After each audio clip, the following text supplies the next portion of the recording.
인절미 먹다 저승사자에게 끌려간 속사정. 옛날 옛적 평안도 어느 고을에 김진사라는 양반이 살았더랬습니다.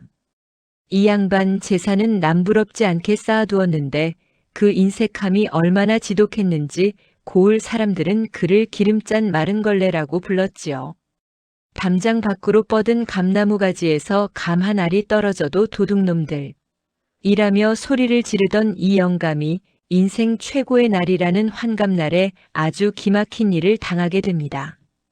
김진사 장부를 손가락으로 꾹꾹 누르며 이 박서방 놈 보기에 지난달에 빌려간 쌀이 한 마리인데 이자로 내놓은 게 겨우겨우 한 대라고. 감히 이 김진사의 곡간을 우습게 봐. 진사 어른, 날이 가물어 박서방네 아이들이 사흘을 굶었다 합니다요. 이번만 좀 봐주심이. 이놈아, 내 곡간이 자손당인 줄 아느냐. 굶어 죽는 건 제 팔자요. 내 돈 떼먹는 건 천하의 대죄다. 당장 가서 쑥뚜껑이라도 떼어오너라. 드디어 김진사의 60번째 생일 환갑날이 밝았습니다. 마당에는 고기 굽는 냄새가 진동했지만 초대받은 손님은커녕 동네 거지들조차 얼씬을 못했습니다. 대문 앞에 몽둥이를 든 장정들을 세워두었으니 말이죠. 대감, 오늘 같은 날은 동네 사람들에게 떡이라도 좀 돌리시지요. 민심이 흉흉합니다. 민심이 밥 먹여주나? 이 귀한 음식을 왜 남의 입에 넣어줘? 내 입에 들어가야 내 살이 되는 법이지. 헉! 김진사는 남죽이 아까워 그 귀한 육전과 떡을 꾸역꾸역 입안으로 밀어 넣었습니다. 목구멍까지 음식이 가득 찼을 때였죠. 하필이면 그때 아주 커다랗고 찰진 인절미 하나에 욕심을 낸 것이 화근이었습니다. 역시. 공짜는 아니지만 내 돈으로 만든 게 제일. 대감, 왜 그러세요? 얼굴색이 왜 이리 보랏빛입니까? 꺼. 김진사는 목에 걸린 인절미를 빼내려 발버둥을 쳤지만 기름진 손은 미끄러질 뿐이었고 평소 그를 미워하던 하인들은 당황한 척하며 뒷걸음질만 쳤습니다. 결국 평생 남의 피땀을 짜내 모은 재산을 뒤로한 채 김진사는 인절미 한 조각에 허무하게 숨이 넘어가고 맙니다. 아니, 이게 무슨 일이야? 내가 왜 내 몸을 내려다보고 있는 거지? 여보, 얘들아, 나 여기 있다. 사람이 숨을 거두면 3명의 손님이 찾아온다고 하지요. 이름하여 저승사자. 이승의 미련을 끊고 저승으로 인도하는 이 무시무시한 관리들이 지금 막 숨이 넘어간 김진사의 마당에 발을 디뎠습니다. 평생 대궐 같은 집에서 호령하던 김진사였지만 검은 갓을 눌러 쓴 이들에게 대문 빗장은 아무런 의미가 없었습니다. 행정 담당 우사자는 두루마리를 펼치며 평안도 강계 고을 김진상. 60년 일기가 오늘로 끝이로군. 시간 맞춰 잘 왔나? 좌사자 행동 대장은 떡을 먹다 급사라니 참으로 기가 막힌 팔자요. 자, 어서 끌어냅시다. 갈 길이 뭐오. 잠깐 상주들이 올리는 사자밥부터 먹고 시작하지. 이 집은 부잣집이라더니 밥 위에 얹은 나물이 왜 이리 시들해? 누구냐? 감히 어느 안전이라고 신발도 안 벗고 들어오느냐? 여봐라, 돌쇠야. 이놈들을 당장 끌어내지 않고 무엇하느냐? 김영감 목소리 높여봐야 소용없어. 당신 목소리는 이제 저 산짐승이나 들을 수 있으니까. 뭐라? 저기 누워있는 게 나란 말이냐? 아니야, 그럴 리 없어. 난 방금 전까지 육전을 먹고 있었단 말이다. 우사자 무심하게 쇠사슬을 흔들며 육전 대신 지옥불이나 먹으러 가야지. 김진상 명을 받들어 이 사슬을 받으라. 김진사 쇠사슬을 움켜쥐며 이거 놓으시오. 내 창고 열쇠, 내 금기 열쇠를 챙겨야 한단 말이오. 내 아들놈들이 그 돈을 다 써버리면 난 어떡하라고. 이놈이 정신을 못 차렸구나. 내가 가져갈 수 있는 건 평생 남 눈물 흘리게 한 그 무거운 업보뿐이다. 어서 걷지 못할까? 김진사는 비명을 질렀지만 마당에서 통곡하는 가족들 중 누구도 그의 목소리를 듣지 못했습니다. 오히려 아들들은 아버님 곳간 열쇠가 어디 있나라며 시신을 뒤지고 있었죠. 그 꼴을 보며 김진사는 피눈물을 흘리며 대문을 나섰습니다. 배가 고파서 뭐 가겠소. 조금 전까지 잔치 음식 앞에 있었는데 속이 비어 허기가 지는구려. 제발 물 한 모금만. 이승에서 남에게 물 한 바가지 베푼 적 없는 자가 물을 찾다니. 내 갈증은 저승에 가서 피눈물로 채우거라. 내 돈, 내 집. 자, 이제 앞만 보고 걸어라. 여기서부터는 황천길이다. 한 번 발을 들이면 산자의 길로는 절대 돌아갈 수 없느니라.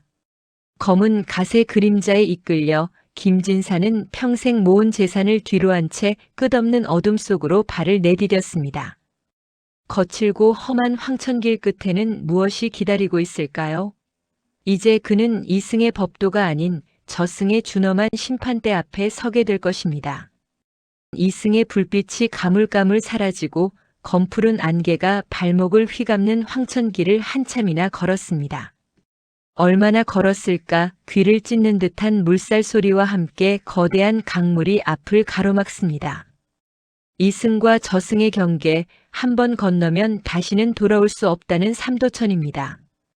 강가에는 세월의 풍파에 바랜 낡은 초가 찻집 하나가 덩그러니 놓여 있고 그 앞에는 인자하면서도 어딘지 서늘한 기운을 풍기는 할멈이 커다란 솥단지를 접고 있었습니다. 이곳은 이승의 모든 기억을 씻어내고 영혼을 정화하는 마지막 관문, 망각의 찻집입니다. 김진사 강물의 시커먼 소용돌이를 보며 이가 맞부딪히게 떨며 아이고, 저승 사자님들. 물살이 집을 삼킬 듯 험한데 배도 없고 다리도 없지 않소. 여긴 어찌 맨몸으로 걷는단 말이오. 난 수영은커녕 세수할 때도 물 무서워하는 사람이요. 끼리끼리 모인다고 죄가 무거운 자에겐 물살이 칼날처럼 보이고 죄가 가벼운 자에겐 잔잔한 시냇물처럼 보이는 법이다. 걱정 마라. 저기 할멈이 주는 차를 마시면 몸이 깃털처럼 가벼워져 물 위를 걷게 될 테니. 김이 모락모락 나는 찻사발을 인자하게 내밀며 자, 이승에서 맺힌 원한도 평생을 쥐고 흔들던 욕심도 이 뜨끈한 차 한 잔에 다 녹여내게나. 마시는 순간 무거운 기억은 안개처럼 사라지고 참된 평온이 찾아올 걸세. 김진사 의심 가득한 눈으로 찻잔 속을 들여다보다가 소스라치게 놀라며 잠깐, 내 기억을 다 지운다고? 그럼 내 뒤뜰 장독대 밑에 묻어둔 금괴이치랑 안방 벽지에 숨겨둔 땅 문서 번호도 다 잊게 되는 거요. 그렇다네. 빈손으로 왔으니 마음 또한 비우고 가야 하는 법. 집착을 버려야 강 건너 저승문이 열리는 법이야. 안 돼. 절대 못 마셔. 그 돈이 어떤 돈인데 내가 10전 한 푼 아끼려고 평생을 굶주리고 소작인들 피눈물 짜내며 모은 내 분신 같은 재산이란 말이오. 그걸 잊느니 차라리 내 영혼이 가루가 되는 게 낫지.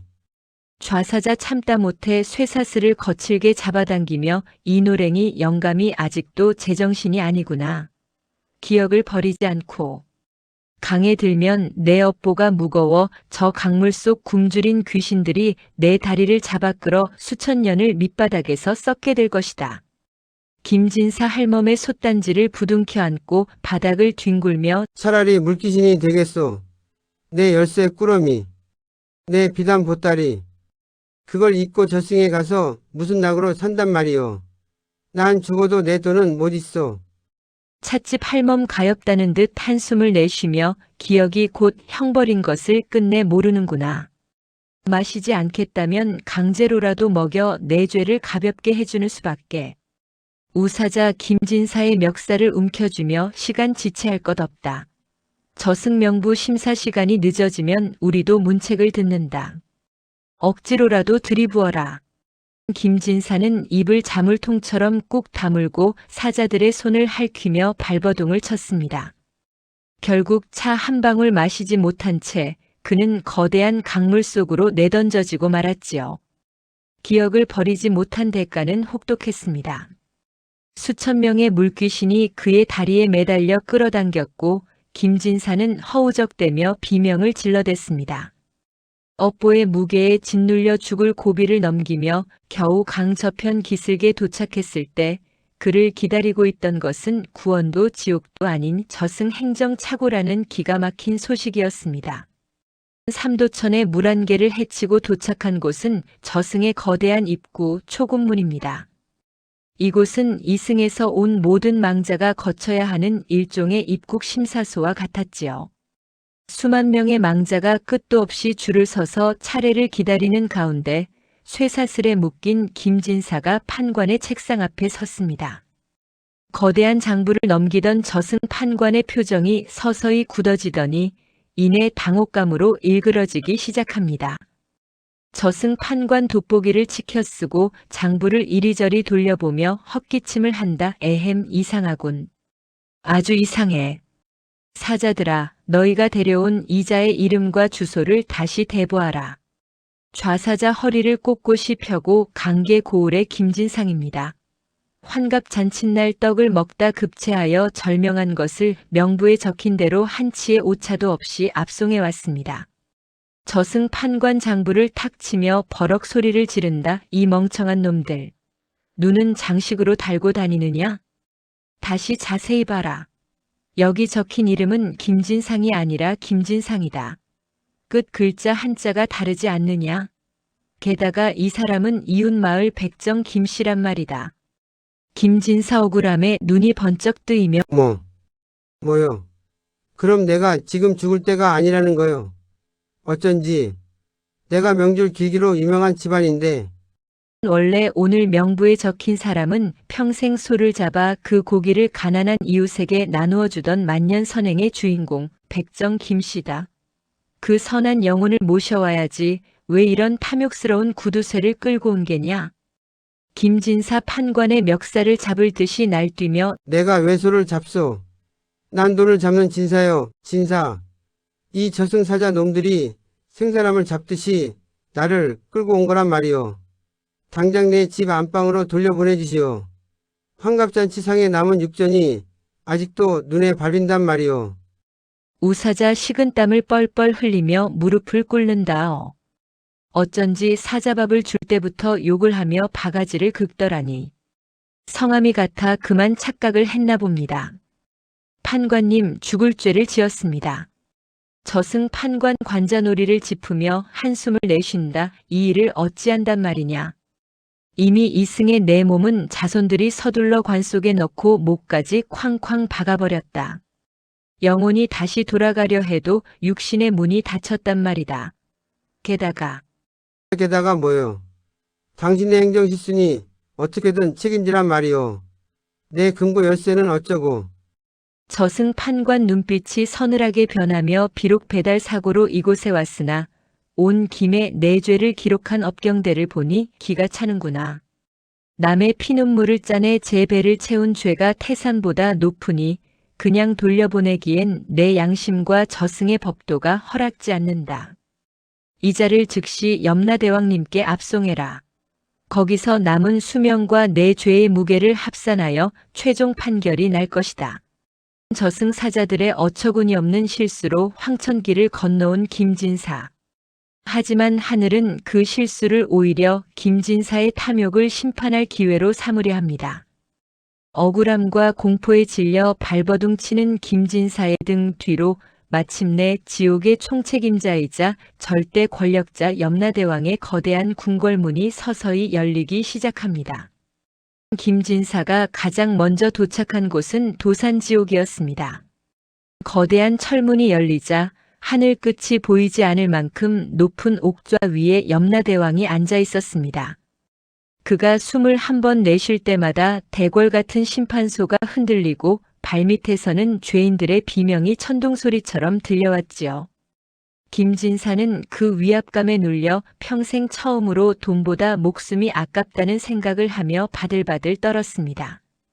염라대왕 천지를 울리는 목소리로 저기 저 아래 고개를 쳐박고 벌벌 떨고 있는 자가 행정착오로 불려왔다는 그 김진사냐? 판관 굽신거리며 예, 대왕님. 사자들이 한자를 착각하여 데려왔사오나 이자의 업보를 보니 그냥 돌려보내기엔 이승의 법도가 무너질까 우려되옵니다. 바닥에 이마를 찌우며 네. 대왕님, 억울하옵니다. 저는 나라의 법을 어긴 적도 없고 도둑질을 한 적도 없사옵니다. 사자들이 실수했으면 당장 집으로 보내주셔야지. 이게 무슨 대접입니까? 염라대왕 책상을 꽉 내리치며 입을 닥쳐라. 내 놈은 법을 어기진 않았을지 몰라도 하늘의 도를 어겼다. 내 곳간에 쌓인 쌀이 썩어 문드러질 때 내 담장 밑에서 굶어 죽은 이웃이 몇이더냐? 그건 그들의 팔자가 사나운 것이지 제 잘못이 아니지 않습니까? 제 돈으로 제가 먹고 사는데 왜 제가 된단 말씀입니까? 염라대왕 차갑게 웃으며 팔자라. 좋다. 그렇다면 내가 저승에 쌓아둔 재산으로 내 몸값을 치러보아라. 판관은 저놈의 업보곡간을 열어 보여주어라. 판관이 허공에 손을 휘두르자 김진사의 이름이 적힌 거대한 창고 문이 나타납니다. 이승에서 천석군이었던 김진사는 그래도 내가 재산은 꼬박꼬박 지냈으니 뭐라도 있겠지 하며 내심 기대를 했지요. 하지만 문이 열리는 순간 김진사의 얼굴은 흑빛이 되었습니다. 김진사 비명을 지르며 아니, 이게 어찌된 일입니까? 왜 아무것도 없어? 내 금괴는, 내 쌀가마니들은 다 어디 갔냔 말이오. 판관 이곳은 이승의 재물을 싸는 곳이 아니다. 내가 진심으로 남을 위해 베푼 덕만이 이곳에 쌓이는 법. 그런데 보아라, 먼지 한 톨 없지 않느냐? 내 곳간은 거미줄만 가득한 폐가로다. 차고로 왔으니 살려보내줄 명분은 있다만 저토록 텅 빈 곳간을 가진 자를 이승으로 돌려보낸 전례가 없다. 판관아, 이 자를 끌고 가 지옥 유람을 시켜주어라. 유람이라니요? 좋은 곳 구경시켜 주시는 겁니까? 염라대왕 내가 이승에서 저지른 인색함이 어떤 칼날이 되어 기다리는지 똑똑히 지켜보라는 뜻이다. 유람이 끝나고도 깨닫는 게 없다면 너는 백정 김씨 대신 그곳에 영원히 머물게 될 것이다. 염라대왕의 호통과 함께 김진사의 발밑이 쑥 꺼졌습니다. 정신을 차려보니 눈앞에는 시뻘건 불길과 날카로운 칼날산이 펼쳐져 있었지요. 이제 김진사의 목숨을 건 지옥 패키지 투어가 본격적으로 시작됩니다. 이름 그대로 산 전체가 날카로운 칼날로 뒤덮여 바람만 불어도 살점이 베어나가는 끔찍한 곳이었죠. 그곳에는 수많은 죄인이 피를 흘리며 칼산 위를 기어오르고 있었습니다. 저게 다 뭡니까? 왜 사람들이 칼 위를 걷고 있는 거요? 저승사자 저들은 이승에서 힘없는 사람들을 짓밟고 제 입속만 챙긴 자들이다. 남을 밟고 올라갔으니 이제는 제 살이 베이며 이 칼산을 올라야 하지. 나는 누구를 밟은 적이 없어. 그저 돈을 좀 안 빌려줬을 뿐인데. 돈을 안 빌려준 게 아니라 빌려간 쌀의 이자를 갚지 못한다고 그 집 가장을 길거리로 내쫓지 않았느냐. 내가 내쫓은 그 가족들이 이 산의 칼날보다 더 날카로운 원한을 품었음을 모르는가. 죄인 한 명이 칼산 위에서 김진사를 발견하고 아니 저놈은 김진사 아니냐. 이놈, 내 놈 때문에 우리 애들이 얼어 죽었다. 이리 와서 같이 이 고통을 느껴보자. 김진사 뒷걸음질 치며 으아, 오지 마시오. 난 구경만 하러 온 거란 말이오. 사자님, 제발 다음 장소로 갑시다. 여기 무서워 못 있겠소. 자신이 괴롭혔던 소장농의 비명을 뒤로하고 김진사는 도망치듯 자리를 옮겼습니다. 하지만 다음 장소는 칼날보다 더 지독한 추위가 기다리는 곳이었습니다. 도산지옥의 날카로운 칼날 비명을 뒤로하고 발을 내딛자 이번에는 숨소리조차 얼려버릴 듯한 극한의 정적이 엄습합니다. 끝을 알 수 없는 수평선까지 오직 투명하고 푸르스름한 얼음벌판만이 펼쳐진 곳, 바로 한빙지옥입니다. 이곳의 바람은 살점을 베는 것이 아니라 영혼의 온기 그 자체를 앗아가 버립니다. 김진사는 본능적으로 제 팔을 감싸 안았지만 영혼의 몸에는 입고 온 비단옷 한 조각 남아있지 않았습니다. 김진사 온몸을 사시나무 떨듯 떨며 파랗게 질린 입술로 아이고 나 죽소. 사장님 제발 살려주시오. 이빨이 딱딱거려 턱이 빠질 지경이란 말이오. 여긴 왜 이리에 한 점 들지 않고 으스스한 거요. 내 안방에 둔 두툼한 솜잎을 아니 그 비단옷 한 벌만이라도 좀 가져오게 해주시오. 저승사자 차디찬 얼음 위를 구름처럼 걸으며 무심하게 비단옷? 솜잎을? 내 놈은 참으로 염치도 없구나. 이승에서 살을 애는 삭풍이 불 때 내 집 담장 밑에서 혼잎을 한 장 없이 떨던 이웃들을 기억하느냐? 그들이 집단이라도 조금만 나눠달라며 손을 내밀 때 너는 내 곳간 짚은 내 소먹일 것도 모자라다며 문을 쾅 닫지 않았더냐. 김진사 얼음 바닥에 무릎을 꿇고 웅크리며 그건 내 재산이니 내 마음대로 한 것이지 그게 어찌 지옥까지 올 죄란 말이오. 나도 내 몸 하나 건사하고 식솔들 먹여 살리느라 바빠서 그랬던 것이오. 남이야 얼어 죽든 굶어 죽든 그건 나라님 소관이지 왜 나한테 난리란 말이오. 저승사자 걸음을 멈추고 거대한 얼음 기둥 하나를 가리키며 내 놈의 심장이 저 얼음보다 더 차갑다는 증거가 여기 있구나. 저기 기둥 속에 갇힌 자를 똑똑히 보아라. 낯이 익지 않느냐? 사자가 가리킨 투명한 얼음 기둥 안에는 한 남자가 마치 잠든 듯 평온한 자세로 갇혀 있었습니다. 김진사는 떨리는 몸을 이끌고 가까이 다가가 얼음 속 안면을 확인하는 순간 소스라치게 놀라며 뒤로 나자빠졌습니다. 김진사 눈이 뒤집히며 아니 저자는 3년 전 정월 대보름날 우리 집 문간에서 밥 한 술 물 한 모금만 달라고 빌다 다음날 아침 시신으로 발견된 박서방 아니오. 저승사자 그렇다. 지독하게 가난했으나 제 손에 쥔 마지막 누룽지 한 조각마저 길가에 버려진 병든 노인에게 내어주었던 박서방이다. 저자는 비록 얼음 속에 있으나 그 마음이 태양처럼 따뜻했기에 저렇게 미소를 지으며 극락으로 가기 전 휴식을 취하는 중이지. 하지만 김진사, 너는 다르다. 김진사 겁에 질려 울먹이며 네. 내가 무엇이 다르단 말이오. 나도 저 사람처럼 그냥 잠들게 해주면 될 거 아니오. 저승사자 너 같은 자들이 이 얼음 속에 들어가면 저 차가운 기운이 내 피부가 아니라 내 심장부터 파고들어 갉아먹기 시작할 것이다. 영원히 죽지도 못하고 심장이 쩍쩍 갈라지는 고통 속에서 온기라는 두 글자를 그리워하며 천년을 버텨야 하지. 저기 봐라, 벌써 내 발목부터 얼음이 차오르고 있지 않느냐? 김진사 발밑을 보니 정말로 푸른 얼음이 발을 조여오자 비명을 지르며 으아. 사자님, 대왕님, 제발. 내 심장은 아직 따뜻하오. 아직 빨갛게 피가 돌고 있단 말이오. 네. 내가 잘못했소. 다시 이승으로 보내주면 온 동네에 숯불을 피워주겠소. 제발 여길 나가게 해주시오. 김진사는 얼어붙은 바닥에 손톱이 빠지도록 매달리며 살려달라 애걸복걸했습니다.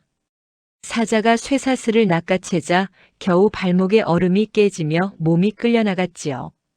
추위에 떨며 도망치듯 한빙지옥을 빠져나온 김진사. 그러나 그를 기다리는 다음 코스는 날카로운 얼음보다 더 무서운 말의 심판이 기다리는 곳이었습니다. 한빙지옥의 지독한 추위를 뚫고 도착한 다음 행선지는 기분 나쁜 습기와 비린내가 진동하는 발설지옥이었습니다. 이곳은 산자의 귀로는 감당할 수 없는 기괴한 비명과 소들이 울부짖는 소리가 뒤섞여 거대한 소음의 바다를 이루고 있었지요. 김진사는 본능적으로 자신의 입을 두 손으로 꽉 틀어막았습니다. 눈앞에 펼쳐진 풍경이 그 어떤 귀신보다도 끔찍했기 때문입니다. 김진사 눈알이 튀어나올 듯 경악하며 시히. 저게 대체 무엇이란 말이오. 사람의 입에서 어찌 저리 길고 뻘건 쟁기질 밭이 튀어나온단 말이오. 저건 사람이 아니라 괴물이 아니오. 저승사자 차갑게 응시하며 괴물이 아니라 내 이웃이었고 내 종이었던 자들이다. 잘 보아라. 저기 뽑혀 나온 혀들이 수십리 밖까지 뻗어 있지 않느냐? 평생 혀를 칼날처럼 휘둘러 남의 가슴을 난도질하고 함부로 내뱉은 독설로 타인의 명주를 끊어놓은 자들이 받는 정당한 대간이라. 김진사 자신의 입술을 파르르 떨며 아무리 그래도 그렇지. 말 한마디 한 게 무슨 대수라고 혀를 밭으로 삼아소가 쟁기질을 하게 한단 말이오. 저소 발굽의 짓밟이는 고통이 오죽하겠소. 저승사자 말 한마디? 너는 내 혀가 쏟아낸 말들이 누군가에게는 밤잠을 설쳐가며 목을 메고 싶게 만든 밧줄이었다는 것을 정녕 모른단 말이냐? 너 같은 놈은 태어난 게 죄다 벌어지만도 못한 놈아 당장 나가 굶어 죽어라 하던 그 말들이 독화살이 되어 저 죄인들의 가슴에 박혔고 이제는 그 화살이 쟁기가 되어 제 혀를 갈아엎는 것이다. 김진사 억울하다는 듯 소리치며 나는 그저 양반으로서 기강을 잡으려 훈계한 것뿐이요. 아래 것들이 게으름을 피우는데 어찌 고운 말이 나가겠소. 그건 다 그놈들 잘 되라고 한 소리였단 말이요. 김진사가 변명을 늘어놓을수록 그의 발밑에 있던 검은 흙들이 요동치기 시작했습니다. 그때 시뻘건 눈을 한 거대한 옥졸 귀졸이 집채만 한 쇠집게를 절강거리며 다가왔습니다. 귀졸 집게로 바닥을 긁으며 쇠 긁는 소리를 낸다. 어이, 거기 새로운 영감탱이. 주둥이가 아주 야무지게 살아있구나. 말하는 꼴을 보니 혀 근육이 아주 탄탄하겠어. 이리 와서 입 좀 벌려봐라. 올해 농사는 내 혀 하나면 충분하겠어. 김진사 뒷걸음질 치다 자빠지며 아이고, 사장님, 이 괴물 좀 치워주시오. 내 혀는 고작 밥 먹고 글 읽는 데 썼지 바깔 용도가 아니오. 귀졸 비웃으며 글 읽는 데만 썼다고. 내 놈이 소장농들 몰아세울 때 썼던 그 뱀 같은 혓바닥을 우리가 모를 줄 알았느냐. 자, 입을 크게 벌려라. 내가 뱉은 악담의 길이만큼 길게 뽑아주마. 김진사 혼비백산하여 신발이 벗겨지는 줄도 모르고 도망치며 살려주시오. 내 입은 이제 평생 닫고 살겠소. 말 한마디 안 하겠단 말이오. 내 혀는 소중하단 말이오. 아이고, 나 죽네. 김진사는 제 입을 부여잡고 비명을 지르며 달아났습니다. 자신이 평생 말의 권력으로 남을 휘둘렀던 대가가 이토록 잔인한 육체적 고통으로 돌아온다는 사실을 그는 이제야 온몸의 소름으로 느끼고 있었습니다. 지옥 유람은 이제 반환점을 돌았지만 김진사에게 남은 것은 절망뿐이었습니다. 지옥의 참상을 목격하며 넋이 나간 김진사. 저승 판관은 그를 데리고 다시금 문제의 그 장소, 업보의 창고 앞에 멈춰 섰습니다. 이승에서라면 수만 석의 쌀과 금괴가 가득 차 있어야 할 김진사의 이름표가 붙은 창고. 하지만 판관이 손가락을 튕겨 육중한 자물쇠를 풀자 들리는 것은 끼잉 마이너스 하는 소름 끼치는 경첩 소리와 허공을 가르는 스산한 바람 소리뿐이었습니다.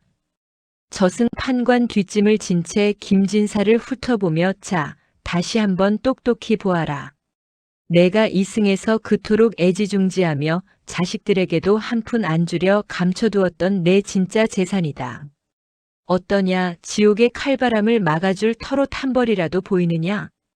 김진사 창고 바닥을 손가락이 발갛게 되도록 훑으며 절규한다. 이럴 리가 없소. 이건 음모요. 저승사자들이 내 재산을 중간에서 가로챈 게 분명하단 말이오. 판관님 보시오. 나는 매년 조상님 제사에 소 한 마리를 통째로 올렸고 향교에도 이름 석자 박힌 기부금을 냈단 말이오. 그런데 왜 볏짚 한 가리조차 없는 거요? 저승 판관 냉소하며 제사를 잘 지냈다고. 그건 내 가문의 위신을 세우려 한 것이지 진심으로 조상을 기린 게 아니지 않느냐. 향교에 낸 기부금 또한 김진사 이름 석자를 드높이려 낸 뇌물일 뿐 배고픈 이를 향한 긍휼이 아니었다. 이 창고는 오직 순수한 선이라는 이름의 화폐만 통용되는 곳이다. 김진사 망연자실하여 법대로 살았는데 남의 것을 뺏은 적도 없는데 그게 죄란 말이오. 저승 판관 가진 자가 나누지 않는 것은 저승의 법도에서는 흐르지 않는 물과 같아 썩은 죄로 친다. 내 창고가 비어있는 것은 내가 평생 타인의 눈물을 닦아주기는커녕 제 배만 채우느라 주변을 사막으로 만들었기 때문이지. 나레이션 김진사가 허탈함에 가슴을 치던 그때 옆 칸 창고의 틈새로 눈이 멀 것 같은 찬란한 황금빛과 은은한 백합 향기가 흘러나왔습니다. 그 빗줄기는 김진사의 어두운 얼굴을 환하게 비추었지요. 김진사 빛에 눈을 가리며 응, 저건 또 뭐요? 저 창고는 누구의 것이길래 저토록 보화가 넘쳐나는 거요? 설마 이 나라의 임금님 창고라도 되는 거요? 저승 판관 임금? 아니, 저곳은 내 집 마당을 쓸고 내 요강을 비우던 머슴 돌쇠의 창고다. 김진사 기겁하며 자리에서 일어난다. 뭐라고요? 돌쇠? 그 꾀죄죄하고 신발 한 짝 제대로 못 신던 놈. 말이요. 그놈은 평생 내가 주는 세경 몇 푼으로 입에 풀칠이나 하던 놈인데 저기에 보물이 있다니 말이 안 돼요. 저승 판관 허허, 사람의 눈이란 참으로 어둡구나. 돌쇠는 내가 준 그 적은 세경마저 쪼개어 길가에 쓰러진 병자에게 물 한 바가지를 떠다 주었고 엄동설 안에 떨던 거지 아이에게 제 낡은 겉옷을 벗어 덮어주었다. 또한 내가 퍼붓던 모진 매와 욕설을 묵묵히 견디며 오히려 너를 위해 기도했지. 그 마음 한 조각, 눈물 한 방울이 여기선 황금 가마니와 비단 두루마리로 변해 쌓인 것이다. 김진사 옆 창고의 황금을 만져보려 손을 뻗으며 돌쇠야. 돌쇠야, 그놈은 내 종이니 저것도 내 것이나 다름없지 않소. 판관님, 저걸 좀 빌렸으면 안 되겠소. 저승 판관 사정없이 김진사의 손을 내리치며 이 노랭이 영감이 아직도 정신을 못 차렸구나. 남의 덕을 탐내다니 추하기 짝이 없도다. 저 황금은 내가 죽었다 깨어나도 만질 수 없는 마음의 재산이다. 자신이 짐승보다 못하게 여겼던 머슴이 저승에서는 거부이고 자신은 푼돈 하나 없는 거지라는 사실에 김진사는 창고 바닥을 긁으며 오열했습니다. 하지만 슬퍼할 시간도 잠시 판관의 표정이 서늘하게 변하며 지옥 유람의 마지막 종착지를 가리켰습니다. 저승 판관 울음은 그쳐라. 이제 마지막 관문이다. 이곳을 통과하지 못하면 너는 저 비어있는 창고에 갇혀 영원히 자신의 탐욕을 씹어먹으며 살게 될 것이다. 따라오너라. 독사지옥이 기다린다. 김진사는 덜덜 떨리는 다리를 이끌고 판관의 뒤를 따랐습니다. 멀리서 수만 마리의 뱀들이 슉슉거리는 소름 끼치는 소리가 들려오기 시작했습니다. 지옥 유람의 마지막 종착지, 멀리서부터 소름 끼치는 슉슉 소리와 함께 피비린내가 진동하는 독사지옥에 다다랐습니다. 이곳은 탐욕에 눈이 멀어 남의 것을 가로채거나 은혜를 원수로 갚은 자들이 떨어지는 곳입니다. 발을 들이는 순간 사방에서 달려드는 수만 마리의 독사들이 영혼의 살점을 파고들어 뼈를 옥죄는 고통이 영겁의 시간 동안 반복되는 곳이지요. 김진사 입구에서 다리가 풀려 주저앉으며 저게 다 뭐요? 뱀이 왜 저렇게 산더미처럼 쌓여서 꾸물거리는 거요? 사자님, 난 뱀이라면 질색이란 말이요. 제발 여긴 그냥 지나갑시다. 저승사자 김진사의 덜덜 떨리는 등을 사정없이 밀치며 지나갈 수 없다. 이곳은 내가 이승에서 부린 탐욕의 무게를 재는 곳이다. 내가 뺏은 남의 눈물만큼, 내가 가로챈 남의 피땀만큼 저 독사들이 내 몸을 감아 옥죄일 것이니라. 김진사 독사 한 마리가 발목을 차갑게 감아오자 자지러지며 으아, 저리가. 이 징그러운 놈들아, 내 몸에 손대지 마. 내가 뭘 뺏었다고 이러는 거요. 난 그저 빌려준 돈에 대해 정당한 이자를 받았을 뿐이란 말이오. 이건 상도덕이 아니오. 저승사자 정당한 이자?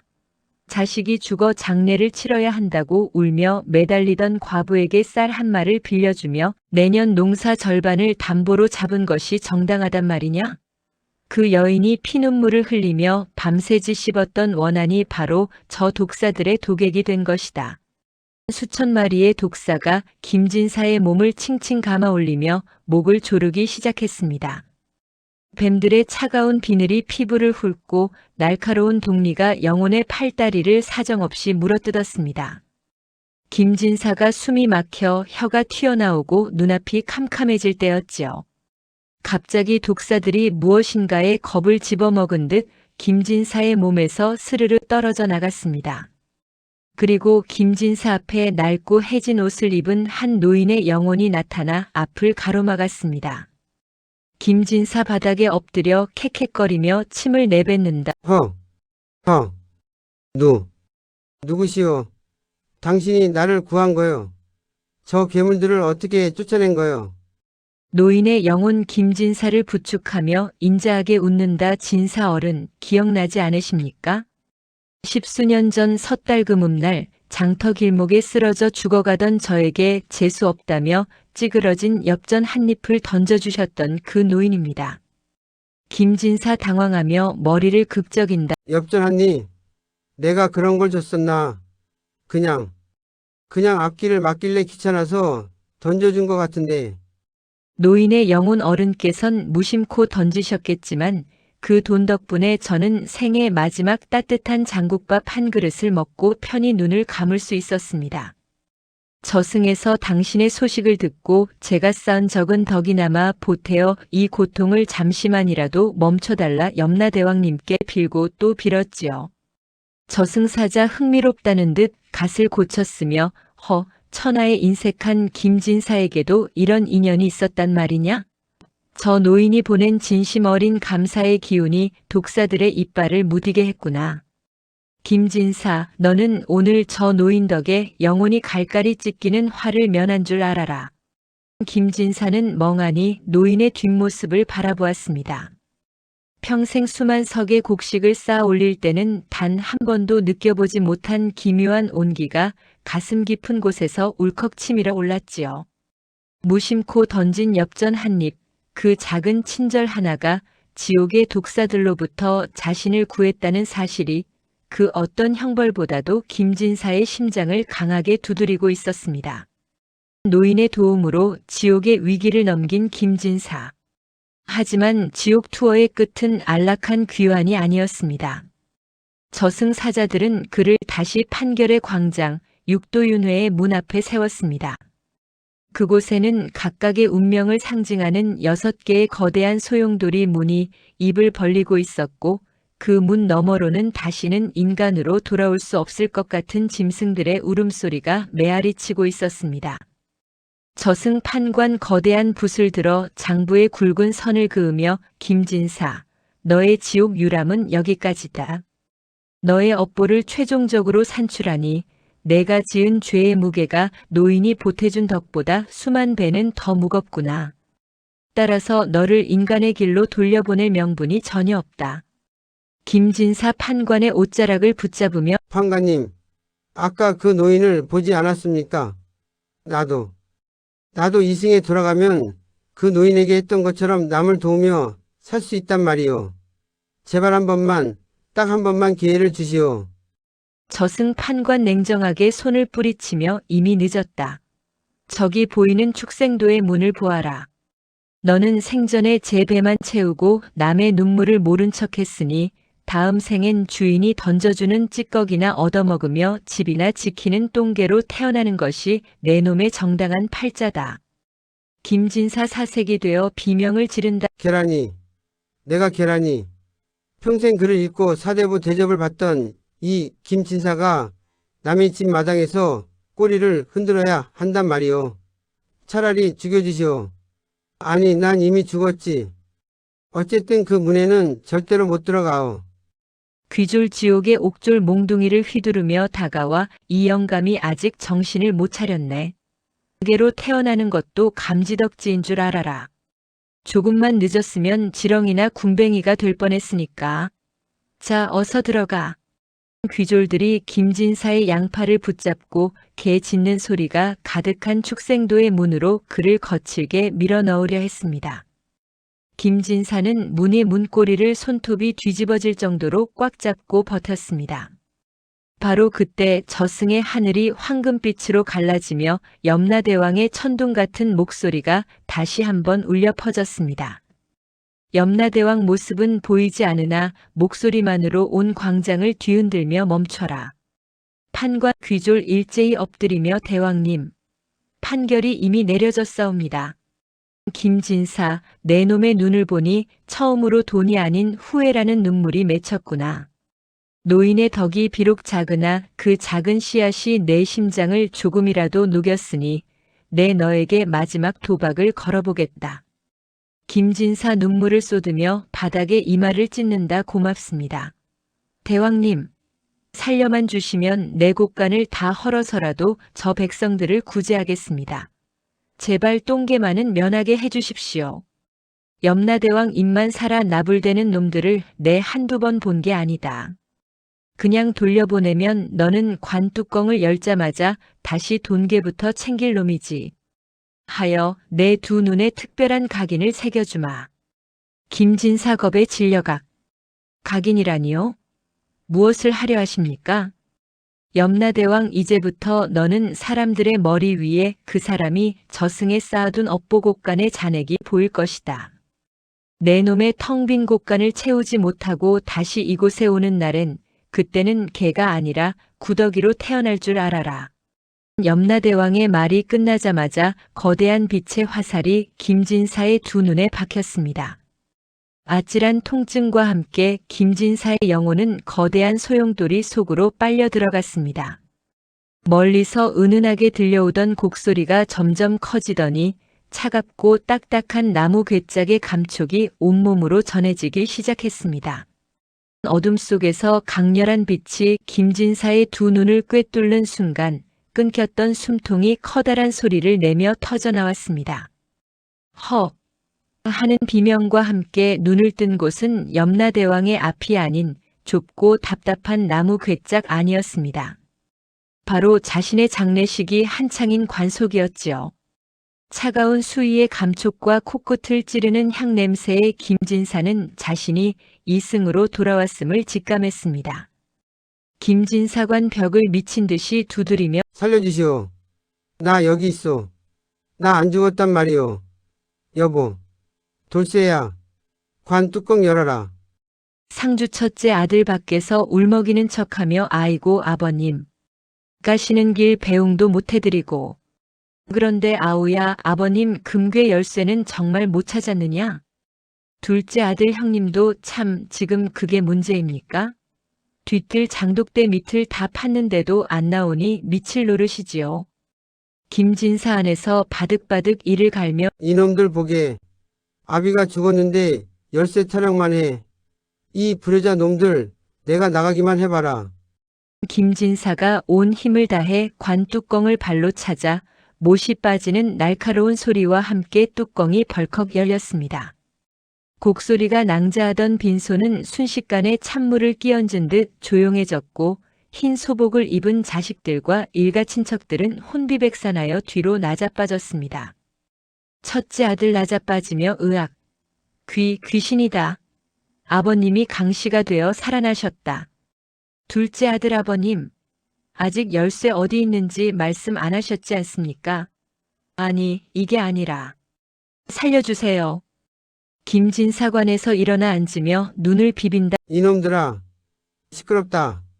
내가 지옥 구경 좀 하고 왔다는데 웬 호들갑이냐. 눈을 비비고 일어난 김진사는 자신의 눈에 일어난 기이한 변화를 목격하고 굳어버렸습니다. 염라대왕이 약속한 각인, 즉 사람들의 머리 위에 떠있는 기묘한 숫자들이 보이기 시작한 것입니다. 김진사 자식들의 머리 위를 가리키며 아니 저게 뭐냐. 내 놈들 머리 위에 떠있는 저 찌그러진 깡통들은 무엇이란 말이냐. 첫째 아들아, 아버님 무슨 말씀을 하시는 거예요? 저희 머리 위에 뭐가 있다고요? 김진사 눈을 가늘게 뜨고 집중하며 첫째 내 놈은 잔액이 동전 3리 평생 내 돈 빼돌리더니 저승 창고가 아주 바닥이구나. 둘째 너는 동전 1리 이놈아 너는 똥개로 태어날 준비나 해라. 돌쇠 멀리서 눈물을 훔치며 달려와 진사 어른. 정말 살아나신 겁니까? 저는 어른께서 지옥불에 떨어지실까봐 밤새 기도했습니다요. 김진사 돌쇠의 머리 위를 보고 입을 벌리며 오, 저것이 정녕 사람의 곡간이란 말이냐? 돌쇠의 머리 위에는 다른 이들과 달리 눈부신 황금색 창고 문이 떠 있었고 그 안에는 금화가 산더미처럼 쌓여 숫자를 셀 수조차 없었습니다. 지옥에서 보았던 돌쇠의 곡간이 현실에서도 김진사의 눈앞에 화려하게 펼쳐진 것입니다. 김진사 돌쇠의 손을 덥석 잡으며 돌쇠야, 내 평생 너를 머슴이라 무시했는데 내가 내 상전이었구나. 이 황금 같은 놈아. 돌쇠 당황하며 어른 정말 정신이 나가신 겁니까? 제가 무슨 황금입니까? 하요. 김진사 자기 가슴을 치며 아니다, 내가 미친 게 아니야. 이제야 세상이 제대로 보이는구나. 여봐라. 당장 저 제상 치우고 꽃간 열쇠 가져와라. 오늘부터 이 고을에 굶주린 자들은 다 우리 집으로 모이라고 해라. 죽었다 살아난 김진사의 선언에 장례식장은 발칵 뒤집혔습니다. 사람들은 김진사가 미쳤다고 수군댔지만 김진사의 눈에는 자신의 머리 위에 떠 있는 잔액 영혼의 텅 빈 창고가 보여 심장이 덜덜 떨렸습니다. 이제 그는 개가 되지 않기 위해 지옥으로 다시 끌려가지 않기 위해 전 재산을 건 최후의 레이스를 시작합니다. 관 뚜껑을 박차고 돌아온 김진사의 첫 행보는 파격적이었습니다. 평생 남의 입에 들어가는 밥알조차 아까워하던 그가 대문을 활짝 열고 개과천선을 외쳤으니까요. 하지만 이는 성인 군자가 되어서가 아니라 지옥의 공포가 눈앞에 생생했기 때문입니다. 특히 거울을 볼 때마다 자신의 머리 위에서 불길하게 번쩍이는 잔액 영혼이라는 붉은 낙인은 그를 미치게 만들었지요. 김진사는 피가 마르는 긴장감 속에 가문 대대로 내려온 곡간 열쇠를 꺼내 들었습니다. 김진사 열쇠 꾸러미를 짤랑거리며 손을 덜덜 떤다. 어서. 뭐하고 있느냐? 저 무거운 자물쇠를 당장 뜯어내란 말이오. 저기 쌓인 쌀가마니들을 모조리 마당으로 끌어내라. 고을에 밥 굶는 놈들은 하나도 빠짐없이 우리 집 마당으로 모이라고 해. 둘째 아들이 김진사의 바짓가랑이를 붙잡으며 아버님, 제발 정신 좀 차리십시오. 저게 어떤 곡식입니까? 지난 가을 소작농들. 고혈을 짜내어 겨우 채운 1년치 식량 아닙니까? 이걸 그냥 뿌리시다니요. 차라리 저를 죽이십시오. 김진사 아들의 손을 거칠게 뿌리치고 뒤통수를 후려친다. 이놈아, 죽고 싶은 게냐? 내가 저승에서 똥개가 될 뻔한 꼴을 네가 못 봐서 그래. 쌀이 아까우냐? 아비가 남의 집 마당에서 꼬리나 흔드는 똥개가 되는 게 아까우냐? 저기 줄 서 있는 사람들, 머리 위를 좀 봐라. 다들 깡통 차기 직전인 저 시커먼 숫자들이 안 보이느냐? 숫자라니요. 아버님이 정말 지옥불에 머리가 삶아져 오신 게 분명해. 김진사는 마당 가득 모인 빈민들에게 직접 쌀을 한 바가지씩 퍼주기 시작했습니다. 자, 여기 있다. 많이들 가져가서 내 저승 창고나 좀 채워다오. 속으로 외치며 말이죠. 쌀 100가마니가 순식간에 동이 났고 김진사는 기대를 품고 방으로 뛰어들어가 거울 앞에 섰습니다. 이 정도면 최소한 은전 10리푼 쌀겠지? 하지만 거울 속 잔액 영혼은 마치 비웃기라도 하듯 여전히 붉은 빛을 내뿜고 있었습니다. 옷소매로 거울을 박박 닦으며 아니 왜 숫자가 안 바뀌는 거야? 고장난 거 아니냐고. 쌀을 100가마니 아니 1000명한테 먹였는데 왜 여전히 영원이냔 말이오. 염라대왕님, 이거 사기 아닙니까? 저승행정이 이래도 되는 거요. 방 안의 공기가 갑자기 서늘해지며 저승사자가 병풍 뒤에서 연기처럼 나타난다. 곰방대를 입에 물고 한심하다는 듯 에잉 쯧쯧. 이복의 김진사 내 놈은 지옥을 보고 와서도 그 머릿속은 여전히 장사꾼 셈법뿐이로군. 저승의 법도가 내 놈 집곡간처럼 만만한 줄 아느냐? 김진사 사자의 옷자락을 붙잡고 매달리며 사자님, 내전 재산의 절반을 하루아침에 날렸단 말이오. 그런데 왜 잔액이 안 오르는 거요? 혹시 중간에서 사장님들이 통행세로 떼어가는 거요? 아니면 수수료가 비싼 거요? 저승사자 연기를 김진사의 얼굴에 뿜으며 멍청하긴. 내가 지금 저들에게 쌀을 주는 게 진심으로 배고픈 이들이 가여워서냐? 아니면 내 놈이 지옥 가기 싫어서 내는 생명 연장 부담금이냐? 두려움으로 쌓는 공덕은 저승 통장에서 위조 지폐나 다름없느니라. 받는 이가 진심으로 고마워하며 그 마음의 무게가 하늘에 닿아야 비로소 잔액이 찍히는 법이지.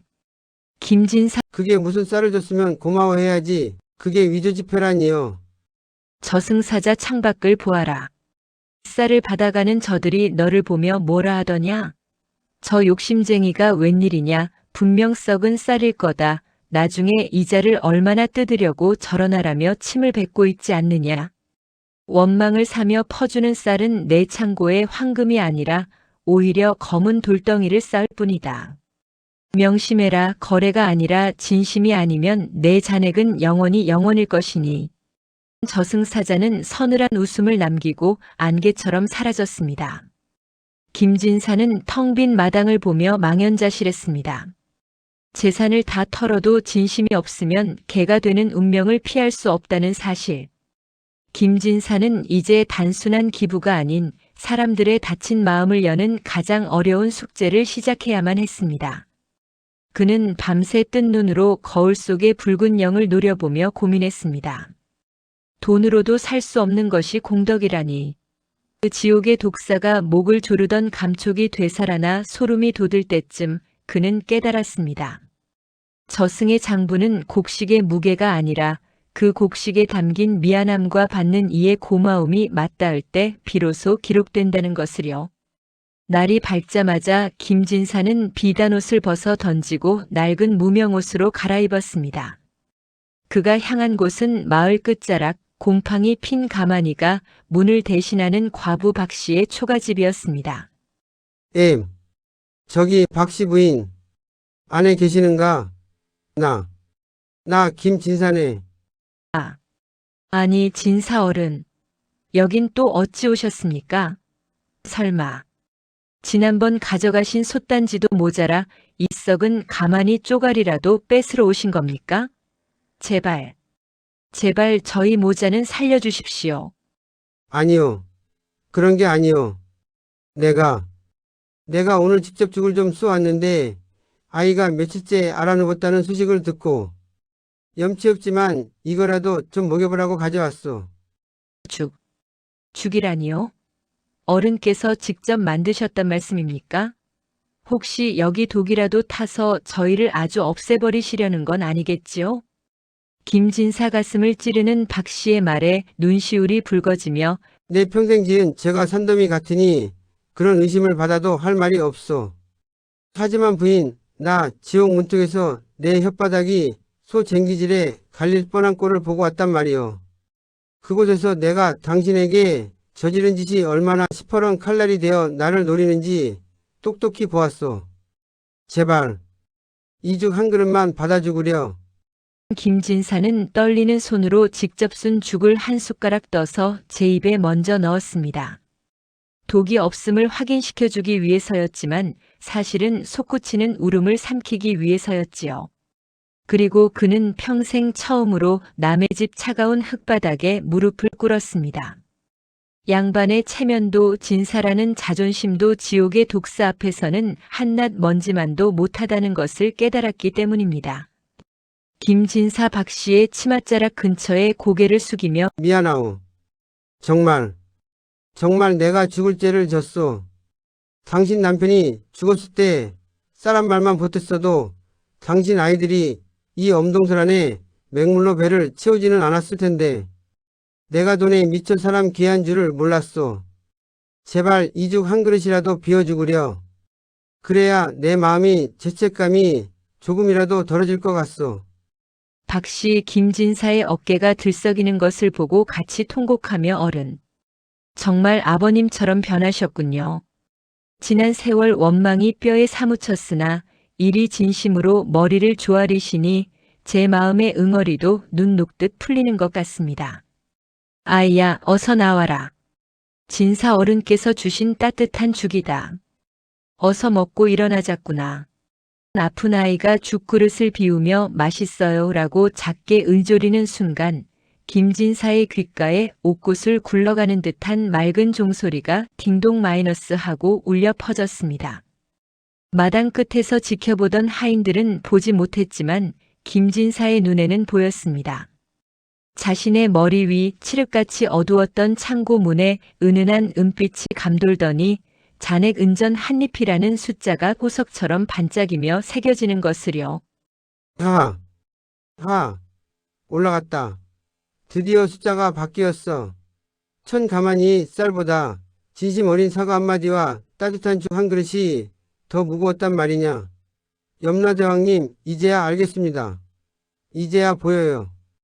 돌쇠 뒤늦게 달려와 울며 어른, 이제야 정말 지옥 귀신을 털어내고 진짜 어른으로 돌아오신 것 같습니다요. 어른의 얼굴이 꼭 봄날 햇살 같습니다. 김진사 옷소매로 눈물을 닦으며 일어난다. 햇살은 무슨. 이제 겨우 은전 한 잎이다. 아직 갈 길이 멀어. 돌쇠야, 다음 집은 어디냐? 내가 이자를 뜯어내려 표시해둔 그 장부들 모조리 가져오너라. 오늘 박씨 부인 앞에서 다 불태워버릴 테니. 은전 한 잎의 무게. 그것은 김진사가 평생 모은 금괴 1000개보다 더 든든한 생명줄이었습니다. 그는 이제야 알았습니다. 저승 통장을 채우는 비밀번호는 돈의 액수가 아니라 타인의 고맙습니다라는 진심 어린 마음이라는 것을요. 김진사의 머리 위 붉은 영영은 사라지고 희망의 은빛이 감돌기 시작했습니다.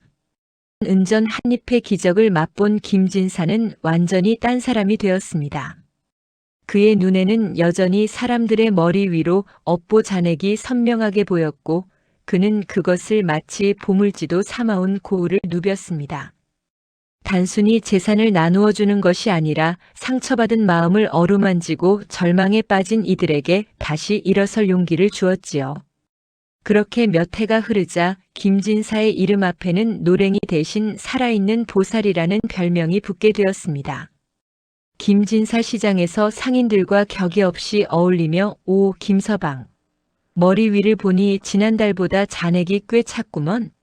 노모집 수리해 주느라 고생했다더니 저승 창고에 금은 보화가 쌓이는 소리가 여기까지 들리네. 허허허. 김서방 머리를 극적이며 아이고 진사어른. 어른께서 제목을 거저 빌려주신 덕분이지요. 저도 이제야 잠자리에 누우면 마음이 편안합니다요. 김진사 자기 머리 위를 거울로 힐끗 보며 미소 짓는다. 나레이션 어느덧 김진사에게도 염라대왕이 약속했던 진짜 1000명의 시간이 다가왔습니다. 그가 평온한 얼굴로 침상에 누워 마지막 숨을 몰아쉴 때 방 안에는 예전의 그 차갑고 스산한 기운이 아닌 은은한 백합 향기와 따뜻한 햇살 같은 온기가 감돌았습니다. 그리고 3명의 저승사자가 다시 나타났습니다. 이번에는 검은 갓을 정중히 벗어 손에 쥐고 말이죠. 이제 정말 약속한 시간이 다 되었소. 갈 준비는 되었는가? 압류. 오래 기다렸소. 내 저승 창고에 돌쇠 노만큼은 아니어도 저승길 노잣돈은 넉넉히 쌓아두었으니 걱정 마시오. 오히려 이승에 남겨진 저 가여운 사람들에게 더 주지 못하고 가는 게 미안할 뿐이지요. 좌사자 사슬 대신 비단줄을 꺼내며 걱정 마시오. 당신이 뿌린 진심의 씨앗들이 이미 이 고을 곳곳에 자라나 당신 자손들의 머리 위에도 따뜻한 복의 빛이 내리고 있으니 김진사가 마지막 숨을 내뱉고 평온하게 눈을 감자 그의 영혼은 이승의 무거운 짐을 벗어 던지고 깃털처럼 가벼워졌습니다. 그가 걷는 황천길은 더 이상 어둡고 험한 길이 아니었습니다. 수만 마리의 나비가 길을 인도하고 그가 이승에서 도왔던 수많은 영혼이 길가에 서서 그를 향해 고개를 숙여 배웅했지요. 어서 오너라 김진사. 행정착오로 불려왔던 그 옹졸한 노랭이가 이승을 천국으로 만들고 돌아왔구나. 내 머리 위에 잔액을 보아라. 내 옥좌를 금으로 도배하고도 남을 만큼의 공덕이로다. 대왕님 덕분에 돈이 아닌 사람을 가슴에 담는 법을 배웠습니다. 이제 저는 어디로 가면 되겠습니까? 인간도 짐승도 아니다. 너처럼 스스로의 업보를 씻고 남의 길까지 밝힌 자는 신선이 되어 영원한 낙원을 누릴 자격이 있다. 저기 저 찬란한 빛의 문으로 들라.